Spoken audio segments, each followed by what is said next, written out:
नमस्कार दोस्तों, welcome back to my YouTube channel SK biology and English language.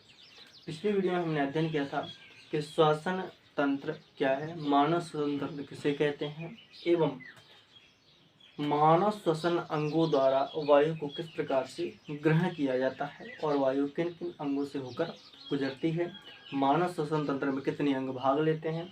आज हम अध्ययन करते हैं मानव श्वसन प्रक्रिया का, अर्थात हम जब सांस लेते हैं तो कौन कौन सी घटनाएं घटित होती हैं। दोस्तों, जब हम और आप सांस लेते हैं तो दो प्रकार की घटनाएं घटित होती हैं। एक होता है अंतः श्वसन और एक को कहते हैं हम बाह्य श्वसन। दोस्तों, अंतः श्वसन का मतलब होता है अंदर की ओर सांस लेना। बाह्य श्वसन मतलब वायु को बाहर की ओर छोड़ना, निर्मुक्त करना या त्यागना। तो अंतः श्वसन में देखते हैं दोस्तों क्या होता है। तो अंतः श्वसन के दौरान वायु ग्रहण की जाती है, यानी कि वायुमंडल में उपस्थित ऑक्सीजन को, वायुमंडल में उपस्थित वायु को हम अपने नासा छिद्रों की सहायता से ग्रहण करते हैं।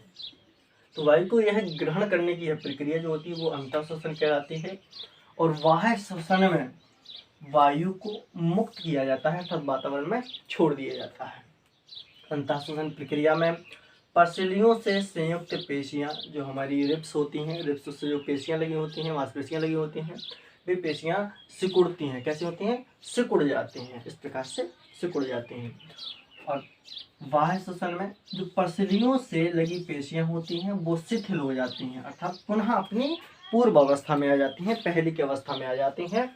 इसके बाद अंतः श्वसन में वक्ष ऊपर की ओर और बाहर की ओर गति करता है। जैसे ही हम सांस लेते हैं, अंदर को सांस लेते हैं, तो हमारा जो वक्ष होता है, रिब्स होती हैं, वो ऊपर की ओर गति करता है और क्या होता है, बाहर की ओर भागता है।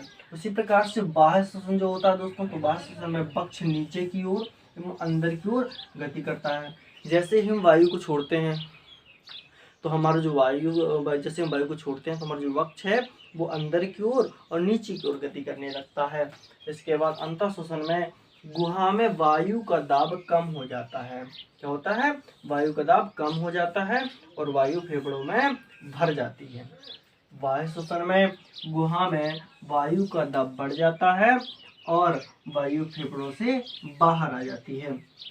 इसके बाद एक नोट है दोस्तों, देखते हैं कि जो जीव जल में रहते हैं, जैसे कि मछली है ना, केकड़े हैं, तो क्या करते हैं, तो जो जीव जल में रहते हैं वे जल में विलय अर्थात जल में घुलित ऑक्सीजन का प्रयोग करते हैं। किसकी सहायता दोस्तों? गिल्स की सहायता से। किसकी सहायता से? गिल्स। इनमें फेफड़े नहीं होते हैं दोस्तों, जो गिल्स की सहायता से क्या करते हैं, पानी में घुले ऑक्सीजन का प्रयोग करते हैं। क्या होता है दोस्तों कि इनके जो गिल्स होते हैं वो उसकी संरचना कुछ इस प्रकार से होती है कि जैसे ही ये जल को ग्रहण करते हैं तो केवल ऑक्सीजन को, यानी कि वायु को ही सोख लेते हैं, बाकी अन्य जो जल बचा है उसे गिल्स की सहायता से बाहर निकाल देते हैं। इस प्रकार से ये हमारा एक मछली है दोस्तों, जैसे कि हमारी ये मछली है, तो मछली में यहाँ पर यहाँ पर इस प्रकार संरचना पाई जाती है, जी गिल्स है दोस्तों।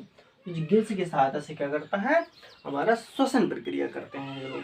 धन्यवाद दोस्तों। इसी प्रकार से अन्य वीडियो देखने के लिए हमारे चैनल को लाइक करें, कमेंट करें, सब्सक्राइब करें।